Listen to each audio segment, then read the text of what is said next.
Ouviremos agora o presidente da Caixa, Pedro Guimarães. Bom dia. É muito importante o dia de hoje e é realmente diferenciado. Acho que há 2 anos e quase 3 anos atrás, quando eu comecei como presidente da Caixa, e eu posso dizer que foi um sonho, porque só quem teve um pouco de dificuldade ou muita dificuldade, no meu caso foi um pouco, porque comparado ao que eu vi, muito pouco. Embora tenha perdido meu pai, minha mãe, não ter tido dinheiro, ter vivido em BNH e quase perdido a casa. Mas em janeiro de 2019, a gente começou a viajar pelo Brasil. Uma conversa que eu tive com o presidente Jair Bolsonaro, que ele falou: Pedro, menos Brasília e mais Brasil. Conversei com o ministro Paulo Guedes, ele falou: faça a venda dos ativos, vendemos 110 bilhões de reais, mas fomos pelo Brasil inteiro. E o primeiro estado que nós fomos, no dia 18 de janeiro de 2019, foi em Roraima. Porque agora algumas pessoas falam: porque está viajando, quer ser político. Eu sou o presidente da Caixa. E foram 114 finais de semana longe da minha esposa e dos meus 2 filhos. 114, 329 dias. Por isso é que quando a gente fala do Casa Verde e Amarela, e está o senador Elmano aqui, você tem que viajar. Não adianta falar ficando no seu ar-condicionado em Brasília. Você conheceu Oeiras, no interior do Piauí? Porque eu conheci, em 2019. E lá eu vi uma coisa que transformou a minha vida. Oeiras foi a 6ª viagem, foi em março de 2019. Eu vi pessoas morando numa casa sem telhado e sem metade da parede. Alguém já imaginou pessoas morando em casa que tem escorpião? Uma moça de 25 anos com 4 filhos. E sabe por que ela tinha transformado a vida dela? Por causa do programa Casa Verde e Amarela. Porque ela estava ganhando uma casa, pagando 20, 30, 40 reais por mês e mudando a vida da família dela. Aqui eu vejo várias pessoas que conhecem essa realidade. A gente começou para o Roraima, depois a gente foi para o Amazonas, Acre, Rondônia, Amapá e Piauí. Desses 6 estados, pelo que me falaram, 4, nunca nenhum presidente da Caixa tinha ido visitar. E nós não só fomos, como passamos 3 dias conhecendo a fundo, ouvindo o que a gente podia fazer de melhor. Sabe qual é a consequência? É que nesses quase 3 anos, nós já emprestamos 164 bilhões de reais. O que significa isso? 1 milhão de famílias carentes que não teriam a condição de morar melhor se não fosse um governo sério. Pedro, por que você está dizendo isso? Porque antes a Caixa não podia emprestar tanto, porque ela estava fragilizada. Hoje, e eu quero deixar isso muito claro, a Caixa hoje, se não é o banco mais sólido do Brasil, está muito próximo disso.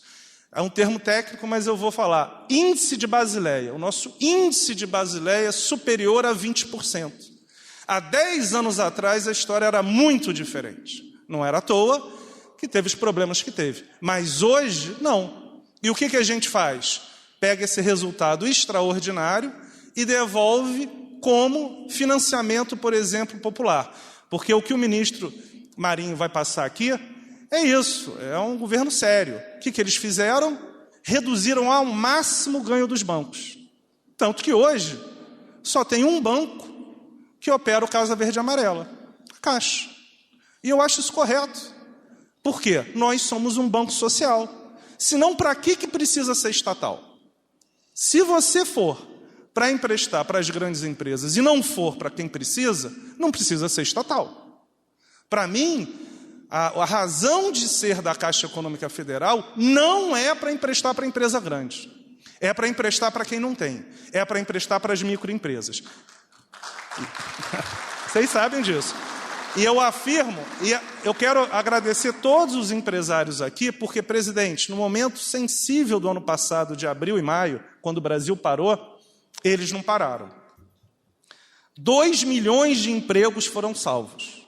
Tanto que o senhor nunca teve, certamente, a indústria da construção conversando com você. Porque o que a Caixa fez? Quando todo mundo segurou, e eu não estou criticando, eu entendo a dinâmica dos outros bancos, a gente aumentou.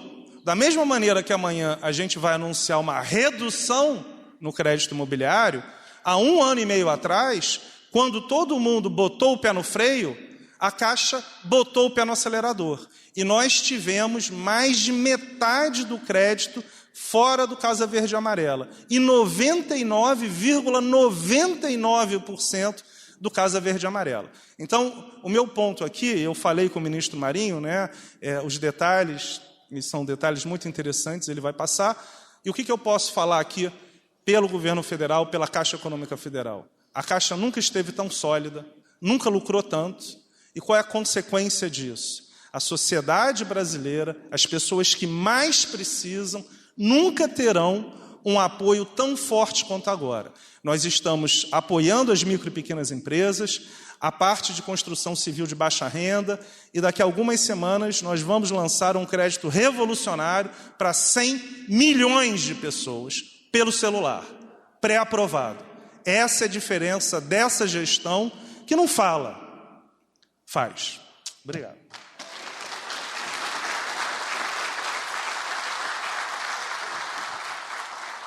Com a palavra, o ministro do Desenvolvimento Regional, Rogério Marinho. Bem, bom dia a todos.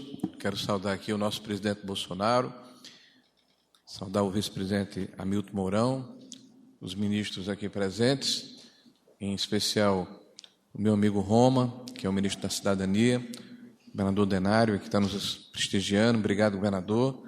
Pedro, da Caixa, que falou há pouco, nosso parceiro, importante parceiro do Brasil, como ele colocou com muita propriedade, é o banco que tem ajudado as políticas públicas, principalmente ligadas à área social do governo federal, né? Diferentes pastas, né? Aqui está o turismo, aqui está a minha amiga Damares, que tem tido uma parceria muito estreita com a Caixa Econômica, e o próprio a cidadania, né? São ações que são levadas ao conjunto dos brasileiros. Quero saudar aqui todos os parlamentares presentes, agradecer o prestígio aqui da presença dos senhores. Importante demais que vocês possam nos ajudar a levar essas boas novas, né, para os seus companheiros e companheiras de Câmara e de Senado da República, em especial os nossos líderes aqui presentes, o Ricardo e o Eduardo. Em nome deles, saudar todos os senadores e deputados aqui presentes. Quero saudar aqui os empresários que aqui vieram, né, todos eles parceiros do Brasil, como colocou com muita propriedade aqui o Pedro. Eu acho que foram um pouco mais, Pedro, foram 2.800.000 empregos apenas na Casa Verde e Amarela. Então, é um contingente expressivo de trabalhadores dentro da construção civil, fazendo habitação, né, habitação que é uma ação social importantíssima para o conjunto da sociedade brasileira. Parceiros que, inclusive, seguraram uma situação em que, em função da pandemia, houve um desequilíbrio dos preços, né? E nós estamos agora tomando as providências para fazer essas correções. Então, acho que essa sinergia, essa parceria é extremamente saudável e salutar. Eu gostaria de falar, agradecer aqui o prefeito da minha cidade natal, Álvaro Dias, está aqui presente. Obrigado, Álvaro, pelo prestígio. Eu queria primeiro, presidente, ressaltar aqui uma questão que precisa ser dita sempre que a gente tem oportunidade. Quando nós chegamos ao governo, presidente, havia um programa habitacional, importante programa habitacional, porque a habitação é uma ação de necessidade para o conjunto da sociedade brasileira, denominado Minha Casa Minha Vida.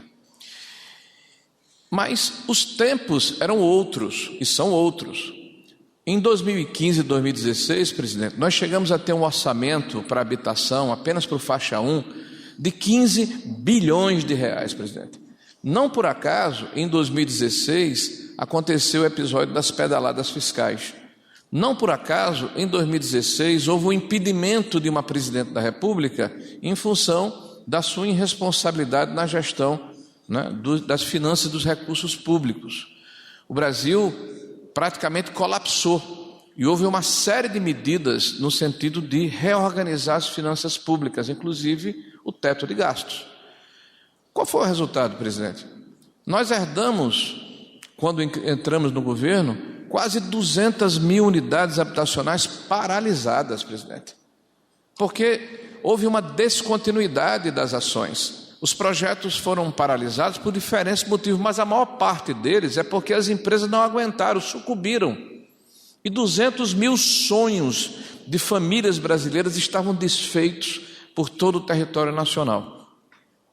Então nós nos debruçamos sobre o programa e nós o modificamos para fazer mais habitações com menos recursos, retirar os excessos, aperfeiçoar o processo e levar em consideração o que existia de verdade. Então eu gostaria de pontuar essas diferenças. O programa Casa Verde Amarela tem a menor taxa de juros da história do programa habitacional, presidente. São 4,5% ao ano para o conjunto do país, na faixa 1, e 4,25% nas regiões norte e nordeste, que são as regiões mais pobres do Brasil. E o resultado é um resultado expressivo, porque no ano passado, em função das mudanças que ocorreram, e é importante que se diga isso, 1,5 milhão de famílias brasileiras passaram a ser elegíveis para o programa, porque eles só podem comprometer até 30% da sua renda. Historicamente, 40% em média dos recursos, aqui está o presidente Pedro para nos afiançar isso, que eram levados para o Nordeste, e 50% ou 60% para o norte do país, voltavam, porque não tinha aplicação, as famílias não conseguiam contratar. O ano passado, Alain, isso mudou.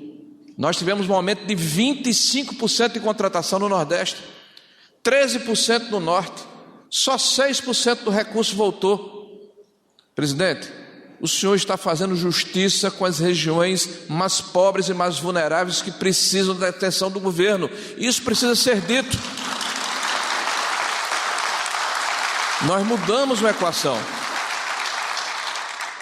Presidente, nas negociações que tivemos com o presidente Pedro da Caixa, negociações duras, como tem que ser, ele também deve a responsabilidade com os resultados matemáticos do banco, e tem sido extremamente importantes. Nunca o banco teve tanta lucratividade e apoiando tanto o social. Olha que paradoxo, é possível fazer bem feito sem abrir mão dos nossos conceitos e preceitos. E nessa negociação nós invertemos uma curva histórica. A Caixa abriu mão de uma parte desse recurso como agente operador, e com isso nós pudemos aumentar o funding, o recurso disponível para contratar um número maior de habitações, e aumentamos em 30 mil habitações do ano passado para cá, de uma média de 380, 370, já subiu para 415 mil. E aí veio a pandemia. E com a pandemia, presidente, houve uma inflação no custo da construção civil, porque foi um efeito colateral também da ajuda que este governo deu às populações mais vulneráveis. O maior programa de assistência social que este país já viu. Mais de 50 ou 60 milhões de brasileiros. Ali está o ministro Onix, aqui está o Roma, aqui está o Pedro, que foram, sem dúvida nenhuma, os artífices desse processo. Pessoas que passaram a receber R$600 e correram para se alimentar melhor e fazer um puxadinho na sua casa, edificar, construir, melhorar a sua habitação, fazer um banheiro. E isso inflacionou também a questão dos preços dos materiais de construção, além da construção exacerbada que aconteceu nos países, principalmente da Ásia, que começaram a comprar os insumos de PVC e de aço. Tudo isso impactou no custo da construção civil. E por isso, presidente, nós estamos aqui hoje. Nós estamos aqui hoje para ampliar o limite do valor de venda dos imóveis para habitação popular. Cada ação que está sendo desenvolvida aqui é para permitir que aqueles que estavam desenquadrados passem a continuar enquadrados entre 10% a 15%, e as empresas continuem a ofertar no mercado esses imóveis, porque estavam ficando desenquadrados. Isso vai permitir que não haja desemprego, que se continue a edificar, que se continue a construir, que as empresas continuem no mercado. E isso nós fizemos, presidente, como sempre fazemos, ouvindo, escutando, negociando, fazendo o nosso papel como gestor, mas saindo do gabinete do ar-condicionado para entender as demandas e as dificuldades de quem está com a mão na massa, de quem está operando, quem está na ponta da linha, como coloca com muita propriedade o presidente. Presidente, nós também estamos anunciando que as famílias até R$2.000, como veio aqui no filme, possam, independente do valor do imóvel, serem contempladas com a menor taxa de juro, né? Essa de juro de 4,25%. Nós estamos estabelecendo hoje parceria com 10 estados da federação. 10 estados da federação. Vou me permitir lê-los aqui, presidente.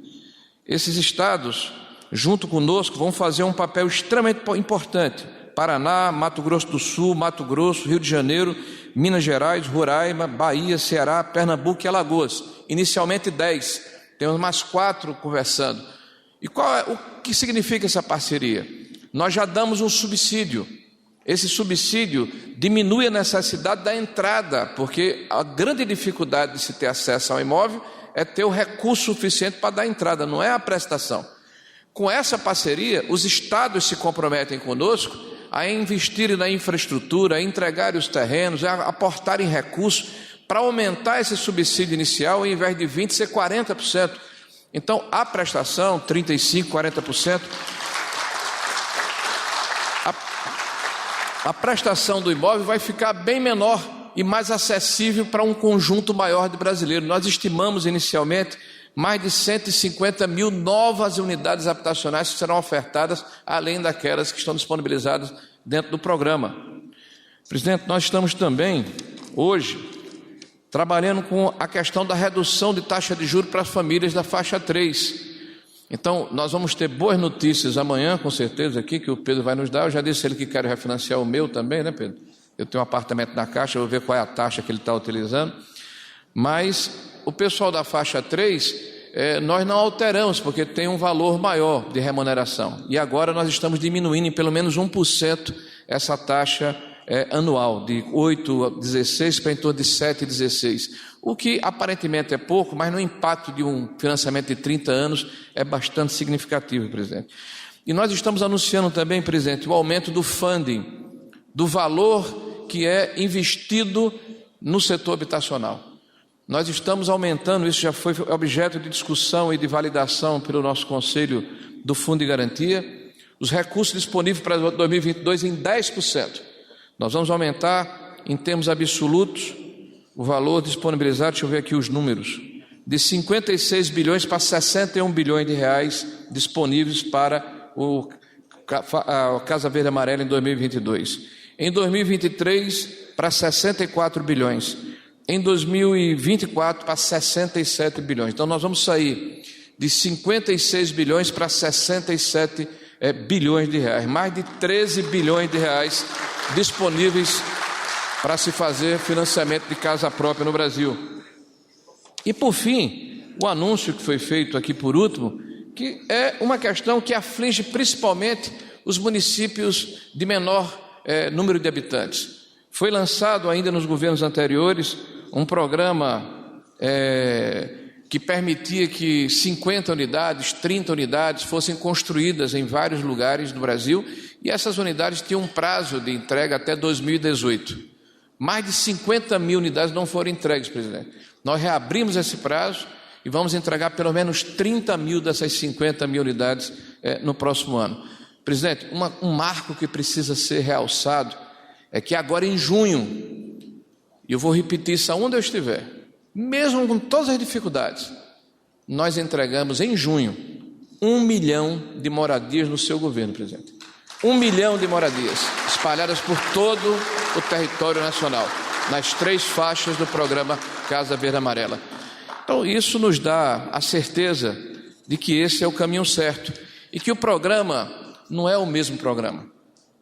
Que o que estamos fazendo é diferente do que foi feito nos governos anteriores. Nós estamos fazendo mais habitações com menos recursos.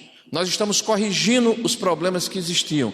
Nós estamos trabalhando para fazer empreendimentos em locais em que há infraestrutura, para que não ocorra o que ocorria anteriormente, presidente, com mais de 500 mil unidades habitacionais longe dos centros urbanos, sem infraestrutura de transporte, sem infraestrutura de saneamento, sem escola, sem posto de saúde, muitos deles entregues à marginalidade. Nós não vamos permitir que o recurso do trabalhador brasileiro, oriundo do Fundo de Garantia por Tempo de Serviço, continue a ser aplicado de forma errada. Nós temos uma missão que nos foi outorgada pelo presidente, de fazermos mais e melhor com o pouco que dispomos. Em tempos pretéritos, é bom que se diga, não faltava recursos para se fazer obras grandes, de grande porte, como pontes, viadutos, grandes diques, autoestradas e aeroportos na Venezuela, em Cuba, na Nicarágua, em países fora do país, em países do centro da África que tinham afinidade ideológica com o governo de ocasião. Agora não. Agora é verdade que os recursos são escassos, mas nós estamos fazendo o possível para aplicá-los a favor daqueles que mais precisam, que é a sociedade brasileira. Muito obrigado, senhores.